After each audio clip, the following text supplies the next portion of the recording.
In Oriental, our town hall is unusable, and we're looking for the money to make it usable again. In Pamlico County, our middle school is unusable. It's taking a very long time for lack of money and the proper insurance to make it usable. We're dealing with these problems. The rest of us are dealing with depleted savings to take up the losses that we had from this hurricane. Those with jobs are happy to have any hourly rate they can find, but we have many that are unemployed. The retired folk are living on fixed incomes. We now have very high gasoline prices, keeping us from driving very far, and so we bundle our tasks for one day a month, maybe to drive out of Oriental, and we ask our neighbors if we can get them something while we're there, because we're using this high gasoline price, most of it being a tax. Times are tough for us here in Pamlico County. However, you will not hear us on NBC News calling for help like the Katrina people, because that's not who we are. We are the unheard, regular folk. We take care of one another as best we can. In fact, we are so unheard of that our own state representative did not read the document that imposed the ferry fees on us, nor did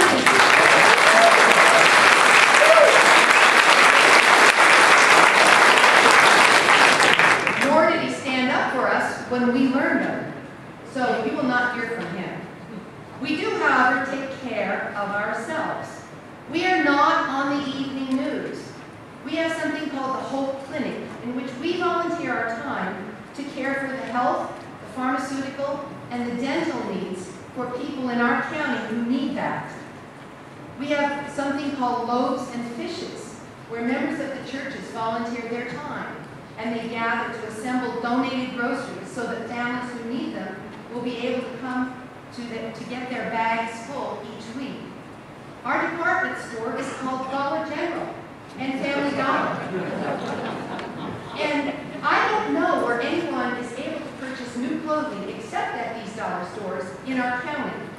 For the most part, we shop at 4 thrift stores in the county for clothing and at the Habitat for Humanity for other household items. These frugal and neighborly things that we do for one another imposes no burden on the state, as the Katrina people asked for and imposed on Louisiana. We are unheard, unseen, and unknown in our own state. Now, my big message is beware of the unintended consequences. By their own figures, I say your own figures, I don't include you in that one. By their own figures, they will not recover the amount they hope for with this tax on our state highway. It will cost more in outgo than will be taken in revenues. People will, by necessity, stop using the 306 to get to work and may have to resort to unemployment, which means more outgo for the state because they pay unemployment benefits. And fewer riders will be counted on the ferry. For example, Oriental might lose a very favorite veterinarian who happens to live on the other side of the river. One of our very prosperous industries, the Aurora Phosphate plant, will likely lose some of its workers who live on the other side of the ferry. So rider fellowship is going to decline. I say that right? I said it wrong. Ferry ridership will likely decline. Schools that transport the students on 306 may have to stop doing so, as their already meager budgets will not be able to absorb these new fees. And the school sports programs after school will not compete across the rivers. So students will have to change schools and not participate in sports. How is this a benefit? Ridership, again, will decrease. These are only a few of the unintended consequences. Who can name them all? We don't know. Just the downturn in our commerce, our economy, our tourism will put us behind where we already are. And perhaps ghost towns will begin to appear where one had hoped for prosperity whenever the national economy might improve. If we are not making money, so then the state is not making money. It's a lose-lose situation in every way. So I ask the state legislatures who are not here right now, to please do everything they can to rescind these taxes that have been imposed on us. Let us have a voice. We are here, and we need them to do what is right for us. And now, if I have their ears, which I probably don't, as an aside, here's a concept. If the transportation funds were used solely for transportation, you would not be trying to get the proverbial blood out of the turnip. I would suggest that perhaps education funds from the lottery be used solely for education as well.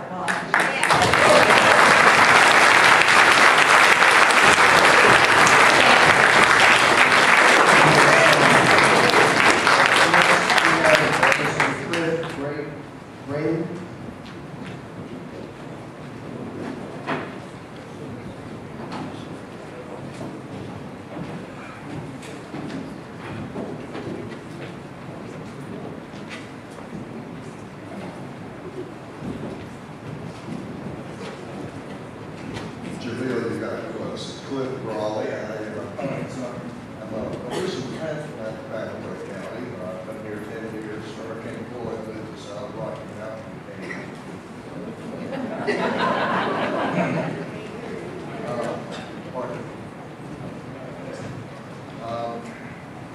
I've heard a lot of people very eloquently speak a lot of different visions here tonight. A little closer. Even my wife. I've heard a lot of people speak very eloquently to a lot of different issues here tonight. My background has been in development, building, design, architecture, and such. One of the things that really puzzles me, and I know that it was mentioned before, but this would probably be a sword in this argument, if you will, is the $770-some-odd thousand that's about to be spent across the river over here on a new building.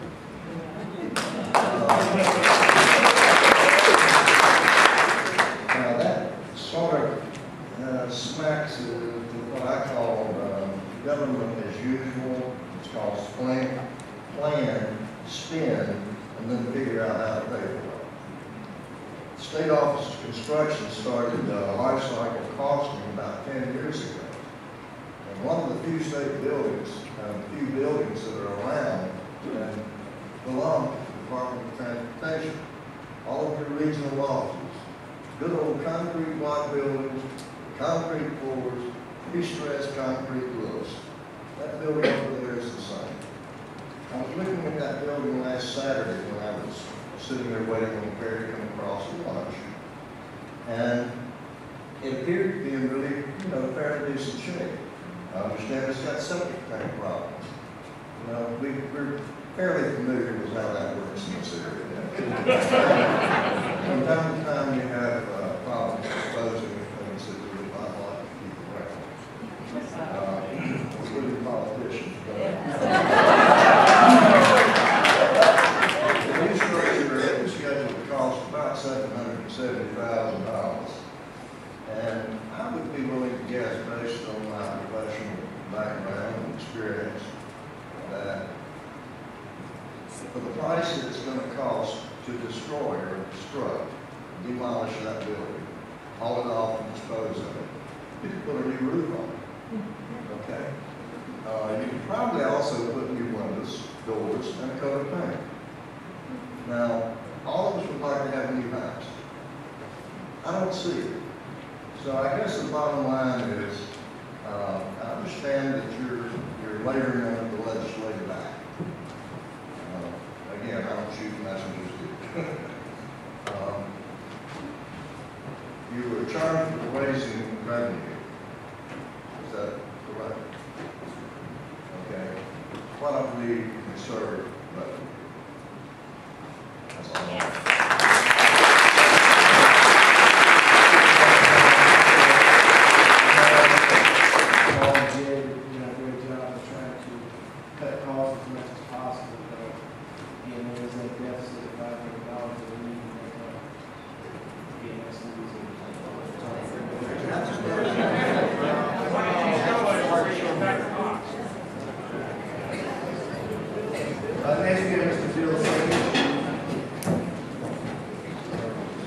My name is Bill Sage. I'm in Oriental. I'm the mayor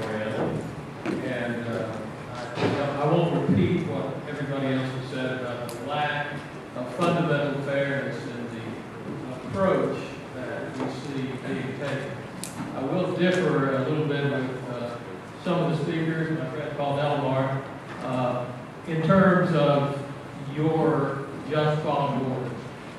DOT made some judgments in connection with these fee structures, and among several others, one of the judgments you made was to charge for school buses, church buses, camp activity buses crossing these river ferries. Pamlico County, being on a peninsula, if it's going to have an activity in Craven or Carter, bus transit the ferry, or drive around, something that is expensive and hazardous in and of itself. And to have an activity in Carter County, playing a football game, for example, may carry a bus carrying 50 kids,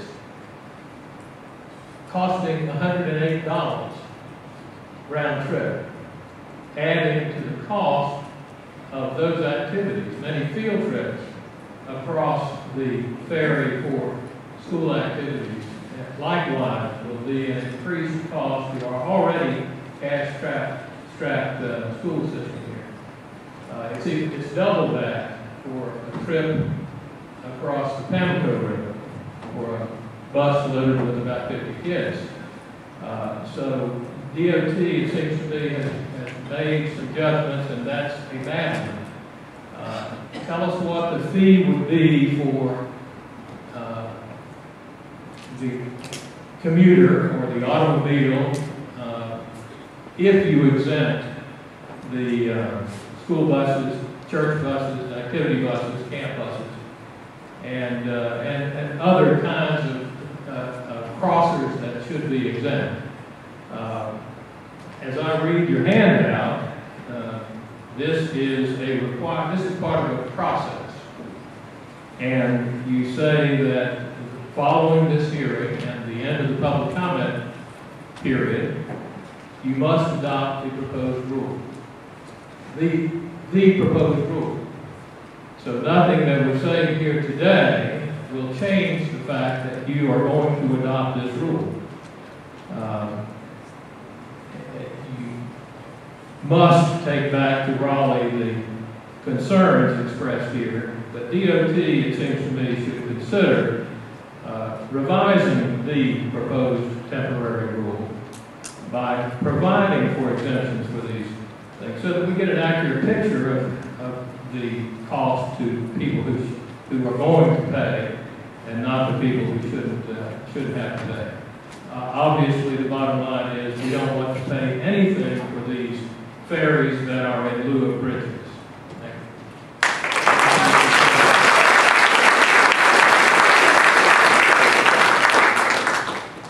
you. Next, we have Mr. Lee Dewar.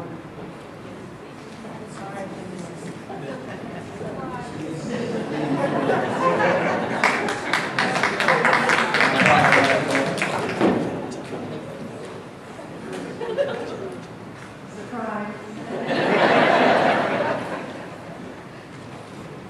My name is Lee Dewar. I live at 5109 Portland Road, Oriental, and I am a taxpayer and voter.